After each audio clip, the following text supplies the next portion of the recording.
Hai semuanya, kita hidup di era di mana berbagi itu terasa mudah, bahkan terlalu mudah. Di media sosial, dalam obrolan santai, atau bahkan saat baru kenal seseorang.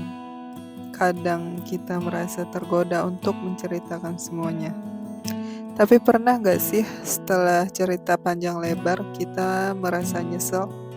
Aduh, kenapa aku ngomongin itu ya? Nah, hari ini kita akan bahas gimana caranya supaya kita nggak gampang oversharing. Sebelumnya kita bahas terlebih dahulu apa sih itu oversharing. Jadi, oversharing adalah ketika kita membagikan informasi pribadi secara berlebihan, sering kali ke orang yang belum tentu tepat atau dalam konteks yang nggak sesuai. Misalnya curhat soal trauma ke rekan kerja yang baru kenal seminggu, atau posting soal konflik keluarga ke media sosial. Tujuan kita di sini bukan untuk jadi tertutup sepenuhnya, tapi belajar memilah mana yang perlu dibagikan, mana yang cukup kita simpan atau bagi ke orang yang tepat. Ada banyak alasan kenapa kita gampang oversharing. Yang pertama, kita ingin diterima. Kadang kita pikir, kalau aku jujur banget, orang akan lebih suka sama aku. Yang kedua, kita butuh pelampiasan. Lagi stres, lagi butuh didengar, akhirnya semua tumpah di tempat yang salah. Yang ketiga, media sosial memberi ruang instan buat melampiaskan, tapi tanpa filter. Ada juga yang tanpa sadar punya kebiasaan bicara tanpa jeda berpikir. Padahal gak semua orang bisa memaknai cerita kita dengan empati, bahkan kadang bisa disalahgunakan. Ada beberapa hal yang bisa kita lakukan agar kita bisa terhindar dari oversharing. Yang pertama, latih kesadaran diri. Sebelum bicara atau posting, coba tanya ke diri sendiri. Apa tujuan aku ngomong ini?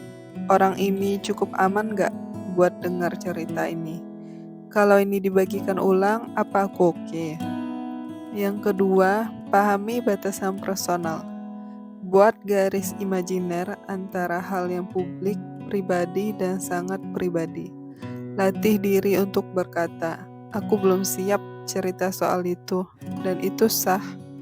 Yang ketiga, pilih tempat yang aman untuk cerita. Gak semua harus ditumpahkan ke dunia. Cari 1 atau 2 orang yang memang bisa dipercaya, atau bahkan profesional seperti psikolog. Yang keempat, hindari impulsif di media sosial. Gak semua harus diposting saat emosi lagi tinggi. Coba tunggu 24 jam. Kalau besok masih merasa perlu dibagikan, baru pikir ulang lagi. Yang kelima, latih diam sebagai kekuatan. Kadang kita merasa harus mengisi keheningan, padahal diam juga bisa jadi bentuk kendali diri. Jangan takut untuk menahan cerita kalau belum waktunya. Menjadi terbuka itu bukan kelemahan, tapi menjadi selektif dalam keterbukaan itu adalah kekuatan. Oversharing bisa membuat kita rentan, tapi dengan kesadaran dan latihan, kita bisa belajar menjaga diri.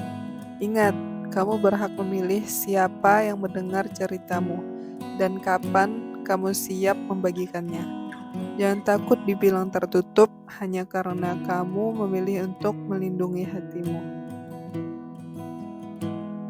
Kalau kamu merasa oversharing dan ingin berubah, itu langkah awal yang luar biasa.